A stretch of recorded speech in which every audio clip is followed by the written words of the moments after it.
tuvieron que reafirmar la gracia otra vez. Pero de ahí los arminianos siguieron dentro del seno del protestantismo. Entonces la iglesia evangélica ya se fue diluyendo, a llegar a hoy iglesias puramente pelagianas otra vez. Puramente, están bajo la condena de la iglesia, las iglesias evangélicas. Pero es increíble porque ese proceso que se dio después de que se levantó Lutero fue más diluido en el tiempo. O sea, no fue tan yo comparto lo que acaba de decir Morris. O sea, es increíble que en el 1412, cuando se hizo el concilio de Cartago, o sea, se derrotara a Pelagio y se volviera pero es que no estudiamos increíble. la iglesia pero increíble que fuera tan rápido, sí. ¿verdad? No fue tan rápido, duraron sus siglos. Bueno, pues no tanto, porque en el siglo V empezaron ya a nombrar los papas pontífices como puente de Dios entre el hombre y... Gregorio el Grande dijo que ninguno debería atribuirse, ¿verdad? Él se negó de que no era obispo general, ¿verdad? Ellos como que sabían la verdad, pero sí querían el poder. Exactamente. ¿Verdad? Pero la ruptura entre Roma y Constantinopla no sucede hasta 1035, algo así, ¿verdad? 1000 años, 1050, ¿verdad? Entonces, pero sí, es que la naturaleza humana. Pero sí es importante conocer la historia de la iglesia para no caer otra vez en lo mismo que ya fue tratado, ¿verdad? ¿Qué es la diferencia entre pelagianismo, semipelagianismo? Ya dijimos, ¿verdad? El pelagianismo puro ni menciona la gracia. El hombre tiene todo el potencial. El semi es catolicismo, realmente. El catolicismo. Es el ejemplo más claro. Y algunas iglesias evangélicas son católicas también. Sí, bueno, yo diría que peor tal vez, pero bueno, sí, exactamente, ahorita se ve eso. Pero sí, yo puse el catolicismo como semipelagianismo. Entonces, hablemos de vida en la otra parte de muerte a vida. Efesios capítulo 2 es una belleza.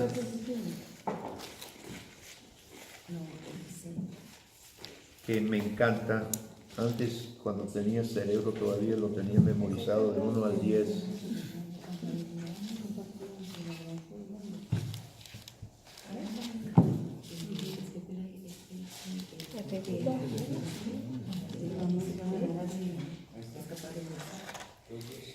Y sinceramente no... ¿Efesios qué?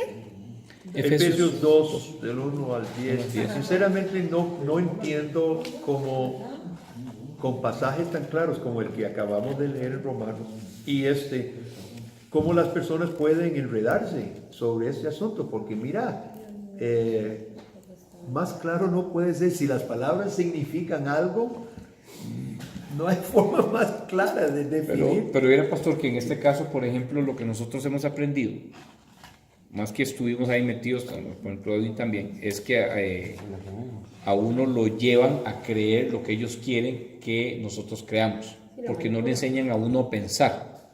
Por ejemplo, yo, y lo hemos compartido entre nosotros, que nosotros somos amigos y salimos el fin de semana y todo, y hemos tal vez leído un versículo 100 veces, ¿no? Y por ejemplo, hemos leído uno, y me acuerdo la primera vez que leímos uno con Lester, y llegó y le metió una connotación totalmente, algo tan simple, la ortografía, una coma. Una coma te hace una diferencia porque está haciendo una división. O sea, hay un argumento, una coma te está dando un espacio para otra cosa, y uno no le ponía atención a eso. ¿Por qué? Porque nosotros no hay hermenéutica en las iglesias donde uno va, cero hermenéutica, ¿verdad? Y aparte que no hay esa prédica expositiva, sino que realmente es más personalizada, de experiencias propias. Entonces, motivacional. Exacto. Yo creo que nosotros, y ahí es donde yo siempre hemos dicho en Efesios, que es donde En 2 Corintios, que se le cae el velo a uno, ¿verdad? 3:16, que dice que se nos cae ese velo, que cuando uno ve y uno dice, wow, qué belleza cuando llegas a entender el trasfondo y la hermenéutica de un capítulo y todo, porque a nosotros lo que nos hacían era que nos daban un capítulo, un versículo, y con eso era santa palabra, y nos acostábamos en cruz como cuando eran las abuelas que temblaban, ¿verdad? Y esa era porque era, y digamos, Juan 3:16 se lo enseñan a uno, pero no te enseñan 17, 18 y 19, que son tan importantes, ¿verdad? Y ahí es donde yo siento que es el problema que la iglesia evangélica sufre, porque todos estos lo acomodan. Claro que sí. Y por ejemplo, como, digamos, usted dijo algo ahorita que me impactó, o sea, Efesios 2, y estoy seguro que todos los que estamos aquí lo hemos leído 100 veces. Sí. O sea, 100 veces es poco. Pero si lo ponemos a leer en la perspectiva diferente, ¿verdad? Con la ortografía y con el trasfondo que tiene que ser, y ahí es donde yo siento que es el Espíritu Santo te da ese tipo de discernimiento, es donde uno lo agarra. Lo decimos, nosotros lo agarramos en el aire, ¿verdad? Pero qué difícil. Vamos a ver este pasaje y quiero enfocar quién es el sujeto. El sujeto es uno en todo los versículos. Y hay objetos. Y el objeto no es el sujeto. Y empieza, y Él, Dios, Él va a ser el sujeto de todo. Él os dio vida cuando estabais muertos en vuestros delitos y pecados, en los cuales anduvisteis en otro tiempo, siguiendo la corriente de este mundo, conforme al príncipe de la potestad del aire, el espíritu que ahora opera en los hijos de desobediencia, entre los cuales también todos nosotros, Pablo nos está excluyendo, ¿verdad? Pablo se incluye, todos nosotros, dice, vivimos en otro tiempo en los deseos de la carne, de nuestra carne, haciendo la voluntad de la carne y los pensamientos, y éramos por naturaleza hijos de ira, lo mismo que los demás. Aquí están todos en un solo saco, ¿verdad? Hijos de ira bajo condenación. Pero, ese es el pero que me gusta, ¿verdad? Ahora, aquí, redundancia tras redundancia viene, prepárense. Pero Dios, que es rico en misericordia por su gran amor, ¿con qué nos amó?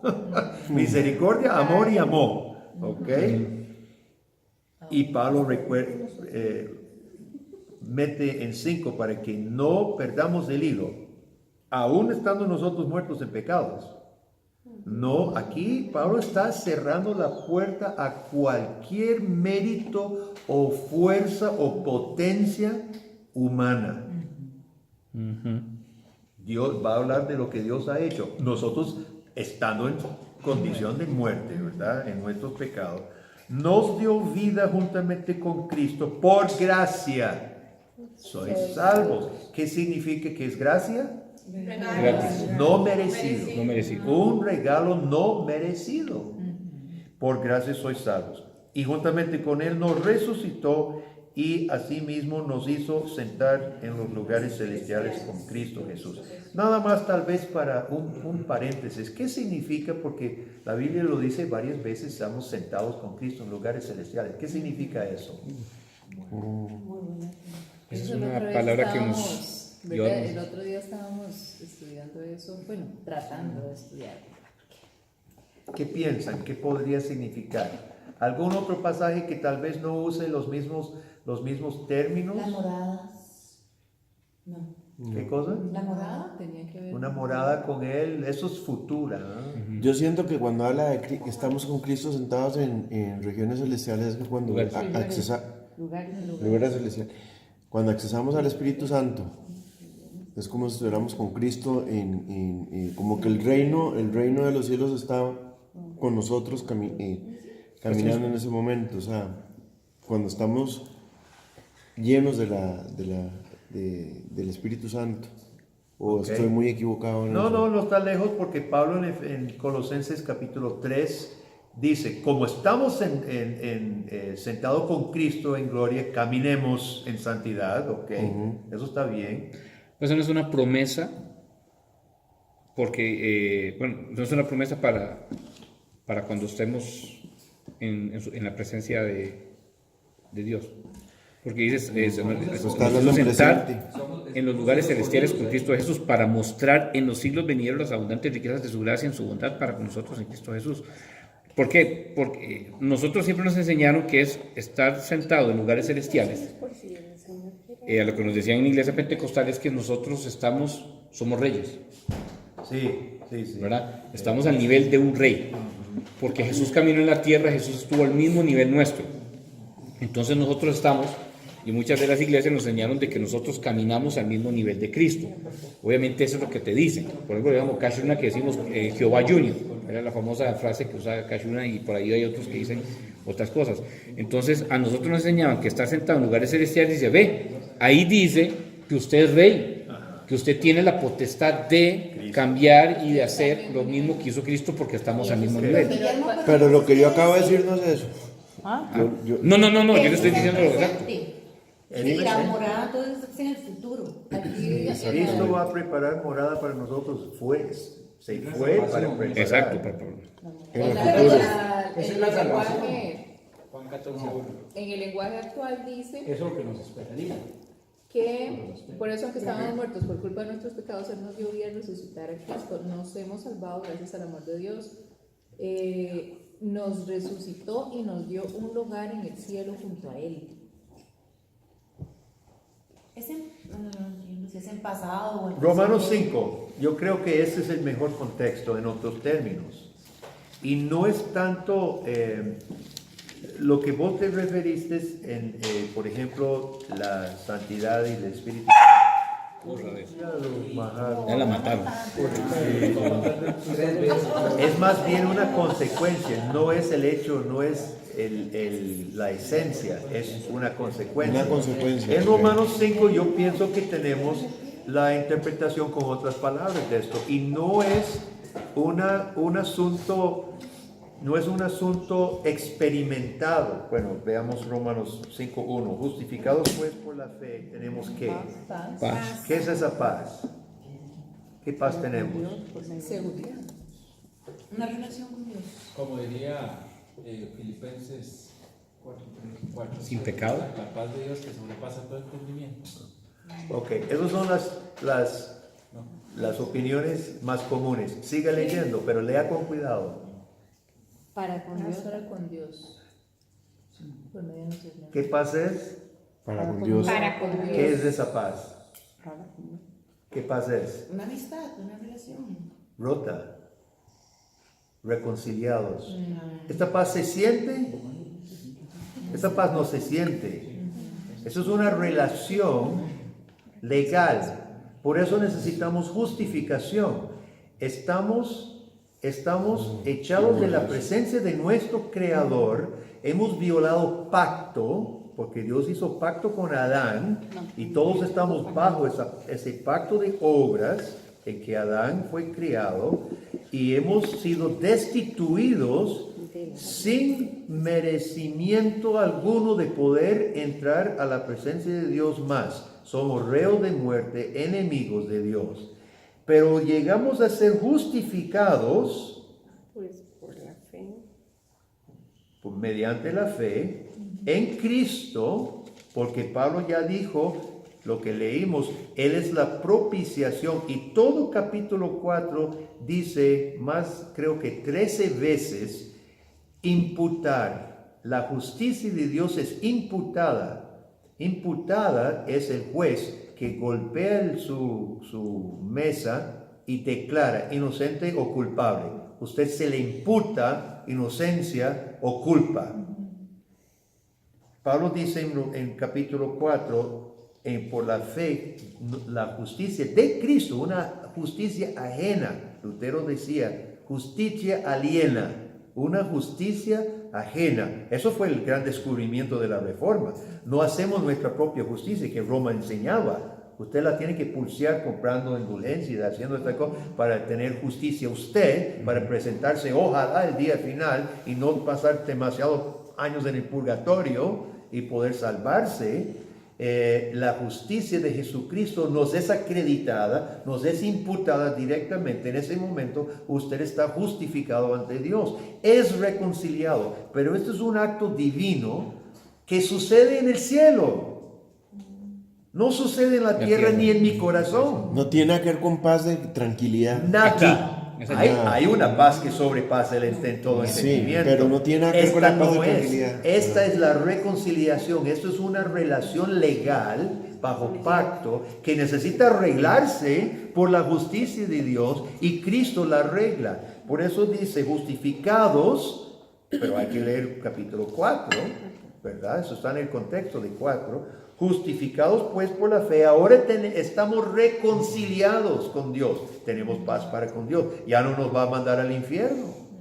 Ahora hay paz, hay reconciliación por medio de nuestro Señor Jesucristo. Pero lea versículo 2. Por quien, es decir, por Cristo, también tenemos entrada. ¿Entrada dónde? Al cielo. A esta gracia. Tenemos entrada a su presencia. A su presencia. Al cielo, si se quiere hablar del cielo, ¿verdad? Tenemos entrada por la fe a esta gracia en la cual estamos firmes. ¿Usted siempre se siente firme? Espiritualmente, emocionalmente, personal, ¿siempre se siente firme o no siempre? No siempre. ¿Y por qué Pablo dice contundentemente en la cual estamos firmes? Él mismo dice, perdimos la esperanza de conservar la vida. Una vez, ¿verdad? Que lo tiraron a los leones en Éfeso, ¿verdad? Ahora, porque Pablo dice tajantemente, tenemos entrada y estamos firmes y nos gloriamos. Esto para mí es lo que Pablo está repitiendo en Efesios capítulo 2. Cuando dice que estamos sentados en lugares celestiales con Cristo, hemos sido reconciliados, hemos sido justificados y ante el tribunal de Dios somos aceptos. Eso para mí es lo que Pablo, no está hablando de mi estado de ánimo interno aquí. Hay mucho de la Biblia que habla, porque Pablo aquí dice, nos gloriamos, la consecuencia de saber que yo estoy firme, no importa cómo yo amanezca. No importa, inclusive mis fallas, que las tendré hasta el final día, ¿verdad? No afecta mi estado ante Dios. Dios tiene otras formas de tratar esas. Sufro cuando peco, ¿verdad? Dios castiga, Dios disciplina. Eso ya es un tema secundario. Pero la relación es establecida por Dios en Cristo mediante la fe que Él mismo nos da. Y esa fe nos liga a Cristo que nos justifica, y esa es la entrada a sentarse en lugares celestiales. Para mí nada de esto se siente, es una declaración pura de las promesas del Evangelio. Por eso necesitamos la palabra de Dios, por eso necesitamos escuchar todas las semanas la declaración de las promesas del Evangelio, una y otra vez, porque esto no es una experiencia. Dios hace otras cosas en mi vida. Y el ser humano es tan complejo, quién sabe cuánto es el demonio y cuánto es el Espíritu Santo y cuánto es mi carne, ¿verdad? Pero las promesas del Evangelio no cambian, son ciertas. Y yo necesito escuchar todos los días una vez más lo que Dios hizo por mí en Cristo. Y Él dice, como yo lo hice, y las promesas de Dios en Cristo son sí, amén, no son sí y tal vez. Bueno, sí, hoy sí, mañana no. No es así. Es una declaración legal. Una declaración que hace Dios por causa de Cristo. Pero entonces, pastor, perdón. Nosotros debemos vivir así como vivía Pablo, seguros, digamos, confiados. Claro, es necesario. Firmes, es digamos. necesario. ¿Cómo vive la persona? Pero es lo que usted decía, digamos, pero si todos los días pecamos, o sea, qué difícil, porque a veces uno se siente perro, digamos, por decirlo de alguna manera, que tal vez hizo uno algo que uno dice, qué madre, ¿verdad? ¿Cómo dije esto? ¿Cómo? ¿Verdad? No, y lo cosas terrible, que tal vez no le agradan a lo Dios. terrible es entre más conozcamos a Dios mediante su palabra, más nos damos cuenta de cuánto pecamos. O sea, no parecemos avanzar. Por eso Pablo escribió Romanos 7, el bien que quiero hacer no lo hago, y lo malo que no quiero hacer, ¿quién me librará de este cuerpo de muerto? Gracias a Dios de Cristo. Pero entonces es esa como, parte ahí me duele a mí. como ¿Verdad? contradictorio, porque si Es contradictorio, la vida cristiana es una gran contradicción. Lo que pasa es que si avanzamos en cuanto a nuestra concientización del pecado, el deseo y si superamos lo más grave, ¿verdad? Sí superamos, pero lucharemos con el orgullo, el egoísmo, la idolatría toda nuestra vida, pidiendo perdón todos los días y haciéndonos de Cristo. Lo que pasa es que si no tenemos la seguridad, ¿cómo vive uno lo ve, por ejemplo, en los niños? Un niño que no está seguro si sus padres lo aman o no, ¿cómo es? Un desastre, un peligro, ¿verdad? Lo ve en una relación matrimonial. Si usted duda que si su pareja lo ama o no lo ama, eso no inspira una relación De confianza. De buena. seguridad, confianza. Es terrible vivir así. Mucho más con nuestro Creador. La persona que duda que si su propio Creador lo ha aceptado o no, ¿qué ganas va a tener de obedecerle? No sabe, ¿verdad? Por eso en la Reforma, cuando entendieron esto y la Inquisición dijo, no vamos a permitir que se salgan de la iglesia, y si salen de la iglesia los vamos a quemar, dijeron que es quémenos. El día del masacre de San Bartolomé en Francia, en 15 días, yo no tengo las cifras, mire, varían las cifras porque no guardaron las cifras, pero en los siguientes 15 días, en ese mes se calcula que hasta 30,000 protestantes fueron masacrados, hombres, mujeres y niños. Y pudieran haberse retractado, con solo decir, me retracto, vuelvo a Roma, se salvaban el pellejo.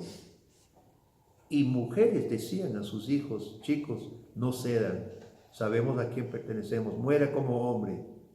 Y los mataban, ¿verdad? Pero ¿con base en qué? Con una confianza absoluta.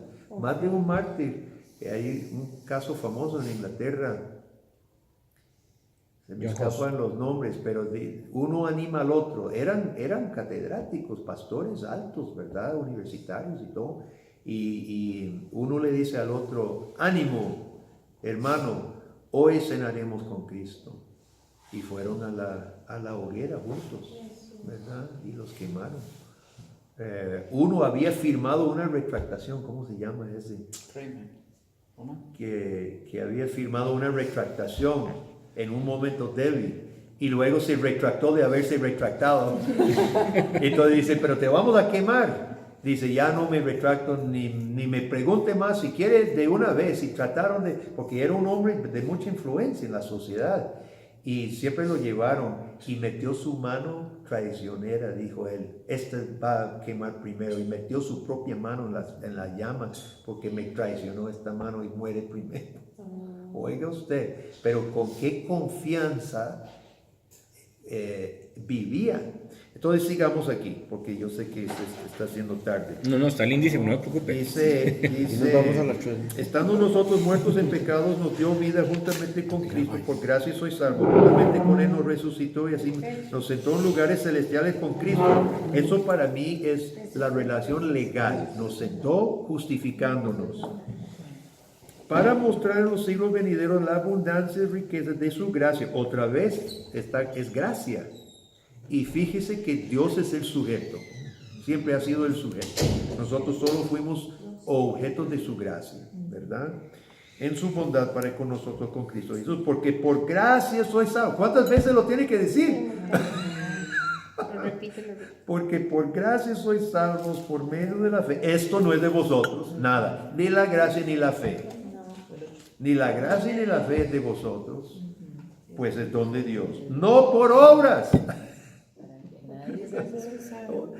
No hay un pasaje más claro en toda la Biblia de cómo es la salvación, ¿verdad? No puede haber palabras más claras, no por obras para que nadie se gloríe. Ahora bien, viene la otra parte. ¿Qué es lo que pasó con Zaqueo? ¿Qué pasó con Zaqueo? Se pone de pie y usted notó que Zaqueo, ¿qué pedía la ley cuando alguien robaba? Porque Zaqueo robó con el poder de los romanos. ¿Qué exigía la ley para cosas normales, digamos, dinero? Tiene que devolverle no sé cuántas veces. ¿Cuánto? 4 veces, 2. Dos veces. Si era una oveja, eran 4, y si era un buey, que era el tractor, eran 5 bueyes. Pero si eran cosas normales, usted tenía que hacer restitución de lo uno y otro, ¿verdad? Zaqueo duplica. No tenía que hacerlo.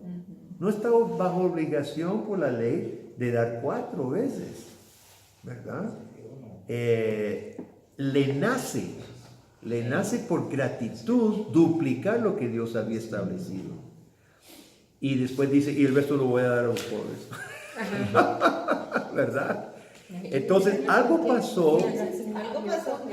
pasó en Zaqueo que lo transformó de modo que la conversación, tal vez algún día en el cielo nos van a pasar el video de la conversación. Me encantaría saber qué fue lo que Jesús le dijo. Lo confrontó con su pecado y se mostró como Salvador, porque Jesús concluye diciendo, el Hijo del Hombre vino para eso, a buscar y salvar al que se había perdido, ¿verdad? Entonces versículo 10 dice lo mismo, porque somos hechura suya. Otra vez, ¿quién es el sujeto? Dios. Dios nos crea, nos recrea, creados en Cristo Jesús. Ahora sí estamos vueltos a una nueva creación, otra vez a la imagen de Dios en Cristo. La imagen de Dios es formada en nosotros por Cristo, creados en Cristo Jesús para Buenas obras. no por, versículo 9, no por obras, pero sí para buenas obras. Entonces nunca podemos, hay versiones del cristianismo, la supergracia, y aquí hubo sectas un poquito creciendo en gracia y esas cosas, ¿verdad? Que minimiza la santidad, que nada más gracia de Dios y punto, y viva como quiera, ¿verdad? Aquí Pablo evita las tergiversaciones del Evangelio. Dice, no por obras, solo por gracia, pero con un propósito que no se puede separar. Dice, para buenas obras, las cuales inclusive Dios preparó de antemano para que anduviésemos en ellas. ¿Cuáles son las obras tuyas preparadas de antemano, personalmente? Aquí Pablo está diciendo que Dios preparó de antemano tus obras. Para que anduviésemos en ¿Le sabe mi respuesta? Ah, bueno, sí sabe. Ahí sí me dejó frío, no sé. ¿Puedes repetir la pregunta? Aquí Pablo dice que Dios nos preparó para buenas obras, las cuales Dios preparó de antemano. ¿Cuáles son esas buenas obras que Dios preparó? ¿Cuáles son las tuyas? Y la primera no será, bueno, o no sé, alguna no será la de predicar el evangelio, o sea, la de, Yo iba a decir la eso, de sí, enseñar predicar el la evangelio. verdad a otros. Esa es tu obra, las cuales preparó de antemano para que anduviésemos en ella. Y buscar la Digamos, salvación porque somos... ser discípulos, digamos, llevar el mensaje. Buscar la salvación, esto se supone que la persona ya por gracia fue sentada, no por obras, rescatada, creada en Cristo. Se supone que Dios ha hecho la obra de salvación. Está complicado eso. Exhortar. Vea, no nos pongamos todos místicos. No nos pongamos todos místicos. Probablemente la respuesta es lo más básico del mundo. Totales. Hacer cualquier tontera ahí. Desde Tiene 100 puntos allá. Obedecer la ley. ¿Ese es? Eso no es un misterio. No, pero para Lester le pasó un forro. Eso no es. Yo lo que dije fue que lo dijeran alto, nada más. No, Ya tenía los eso 100 no. puntos ahí. Eso Dios lo dijo cuando salvó a su pueblo. Yo soy Jehová tu Dios que te saqué de Egipto, de casa de servidumbre. No tendrás dioses ajenos delante de mí, etc. Los 10 mandamientos. Empecemos por ahí. Empecemos por los 10 mandamientos. Obviamente compartir el evangelio de Jesucristo es otra importante, que es honrar a Dios. No tener dioses ajenos, es tener al Dios verdadero que se manifestó en Cristo. Muy bien, Gaby, se ganó la estrellita de la noche. Entonces, las buenas obras es obedecer su ley. ¿Sí? Sí. Más bien esa... Muchas veces las personas se ponen todos incómodas. Oye, ¿cuáles serían mis obras? Porque hay inclusive reuniones, ¿verdad? Donde uno tiene que, ¿cómo llaman esos seminarios sobre descubriendo sus dones y descubriendo sus esto y sus otro, ¿verdad? Entonces nos ponemos todos místicos pensando que el Espíritu Santo a mí me tiene que revelar, y si no me revela yo no puedo hacer nada porque no me ha revelado, ¿verdad? Y yo soy malo, yo siempre hago esto con grupos de personas y casi la mayoría dice, ay pastor, yo no sé. Y eso Porque, tiene que ver, perdón, pastor, con el propósito. ¿Perdón? Eso tiene que ver con el propósito, entonces. El propósito, claro, aquí está. Somos hechura suya, creado en Cristo para buenas obras. Ahora, resulta que globalmente todos los cristianos tenemos las mismas obras, los 10 mandamientos en la base, los 10 mandamientos como enseña el catecismo bellísimamente.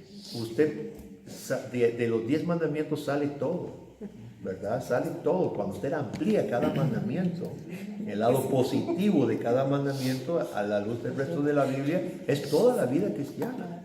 El Nuevo Testamento no enseña nada nuevo, ¿verdad?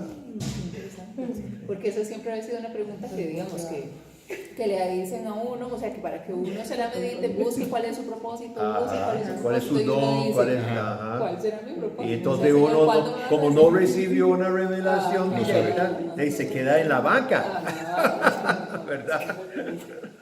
No, y es que aparte eso es frustrante, porque entonces hay personas que llegan, digamos, a nosotros que nos pasó eso, te dicen, no, es que Dios no tiene un propósito para vos. Sí. O todavía está muy lejos para que Dios te revele tu propósito. O voy a pasar toda la vida. Y lo ponen a uno en una encrucijada y mucha gente pues se amuina y se va.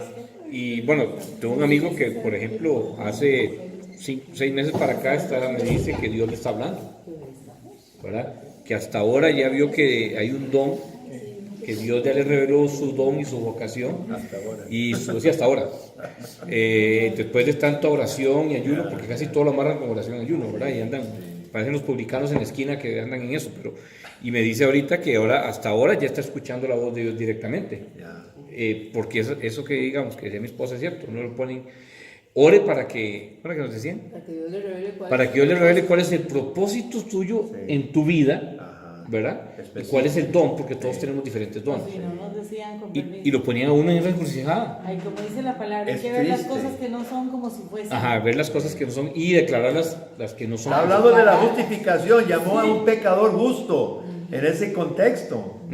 Claro, eso es lo que nos decía. Estaba muerto, no tenía descendencia, nada. Es que nos hablaban del propósito como el destino de nosotros o sea, Dios me trajo aquí a mí para, o yo me cuestionaba cuando me enredaban, porque ahora ya quedó muy claro gracias a su aporte que está haciendo hoy, pero yo me cuestionaba, ¿y será que yo tengo que ser odontólogo como soy, o tendré que, o tenía que ser bailarín, o taxista, Sí, porque te ponían a cuestionar tu posición como en todo aspecto. No, cantante no. No, y es que es cierto, porque Ya lo escuchaba cantando. el problema es que llegas a una encrucijada, es una encrucijada en tu vida donde te pone a cuestionar si realmente estás en lo correcto. Es que todo lo que no sea gracia termina siendo esclavitud. Y triste. ¿Cuántos evangélicos están bajo una carga de desconocimiento, de legalista, porque termina siendo un legalismo raro, ¿verdad? Un legalismo raro, de impuesto que usted necesita por ayuno, oración, por los medios que sea, usted necesita determinar eso. Si no, aquí no estás haciendo nada, y apúrese para que haga algo que sirva en el nombre del Espíritu Santo. Y es triste, es muy triste las personas que viven en estas cosas, porque es constante. Si no es así, usted no pudo hablar lenguas, y si no pudo hablar lenguas, es otra cosa. Y oiga, no estoy bautizado por el Espíritu, sino hablo en estas lenguas. cargas terribles que se le impone aquí, donde habla de nada de esto. La gracia de Dios, y Pablo repite, la gracia por su amor, por su gran amor, ¿con qué nos amó? ¿Verdad? Por su misericordia, estando muertos en sus pecados, ¿verdad? Nos resucitó. El propósito es la obediencia, que seamos obedientes Y, a Él. y llega al propósito. Interesantemente, Calvino, que estaba defendiendo tanto la prioridad de la gracia de Dios y la justificación por imputación de los méritos de Cristo, ni siquiera es la fe, eso es otro capítulo, creo, porque eso es otro error de la iglesia evangélica. Piensan que por mi fe Dios me justifica. Eso es el arminianismo. Que Dios, en lugar de guardarlo, como Dios ya sabía que no pudimos guardar los 10 mandamientos, acepta la fe. Usted tal vez ha escuchado esto, que en lugar de poder obedecer la ley porque no podemos, Dios acepta la fe. Es una obediencia evangélica, decía Jacobo Arminio. Ahora, no es tu fe. ¿Qué le interesa a Dios tu fe? ¿Qué bien le hace a Dios tu fe? Eso no satisface nada de justicia de Dios. Pero hay un versículo que dice que Sin tu fe, sin fe. sin no fe es es imposible agradar agradar al al Señor. Señor. Sí, eso es cierto, porque la fe es el instrumento que nos une a Cristo. Pero también la Biblia dice, y esto no es de vosotros, pues es don de Dios. Exacto. La El segunda mismo parte Espíritu del Santo. principio, sí. Jesucristo mismo dijo, nadie puede venir a mí si mi Padre no le trae. ¿Verdad? Entonces Jesús mismo fue muy claro de que la misma fe es otorgada. Es nuestra fe, pero nos es dada. Entonces la fe tampoco somos aceptados por la fe. Pero el Calvino, ante los ataques de los católicos, ¿verdad? Que decía, si usted enseña que es por gracia, entonces nadie va a hacer buenas obras. Van a vivir, ¿verdad? Sin cumplir número 10, versículo 10. Y Calvino en la institución trata primero la santificación, la santidad, antes de la justificación. ¿Por qué? Realmente en orden temporal la justificación es primera. Tenemos que ser justificados antes de proceder a santidad, ¿verdad? Porque necesitamos estar reconciliados con Dios. Pero Calvino dijo, no recibimos un medio Cristo nunca, solo la mitad que me justifica. También recibimos a Cristo Jesús y su Espíritu Santo al mismo momento. En el momento de la fe, en que la fe me es dada, estoy creyendo en un Cristo todo. El Cristo que me justifica y el Cristo que me santifica. Así que usted puede tratar cualquiera de los dos primero. Es el mismo Cristo. Es Cristo en nosotros. Su fe, la fe nos une a Cristo que me justifica y me santifica y no se puede dividir. Aquí Pablo no lo divide. Dice, somos salvos sentados en lugares celestiales con Cristo para buenas obras. No se puede separar, ¿verdad? Creados en Cristo Jesús, es el mismo Cristo. Y Calvino fue muy claro. Y me gusta, y lo dice más de una vez. Calvino dice, no recibimos un medio Cristo, una mitad de Cristo. Recibimos un Cristo entero que me justifica ante su Padre y me santifica mediante su Espíritu, ¿verdad? Entonces, qué importante el Evangelio sano, el Evangelio robusto, ¿verdad? Que la Iglesia ha profesado. Nosotros los reformados no pretendemos inventar novedades, nos contenta con reafirmar cosas que se dijeron hace 400 años, ¿verdad? Las verdades que se restablecieron en el tiempo de la Reforma. A mí no me interesa nunca decir nada novedoso. Es más, me daría miedo decir algo novedoso del púlpito. Eso tenga por seguro que es equivocado. Si a esas alturas de 2000 años de la iglesia alguien salga diciendo cosas nuevas, tengo por seguro que es del demonio. Aunque nada nuevo tampoco. Simplemente recicla. Guillermo, no, realmente, ¿verdad? Gracias por todas las explicaciones, ¿verdad? Pero yo quisiera preguntarle, porque siempre quedamos, ¿verdad?, con estos conceptos y estas doctrinas, ¿verdad?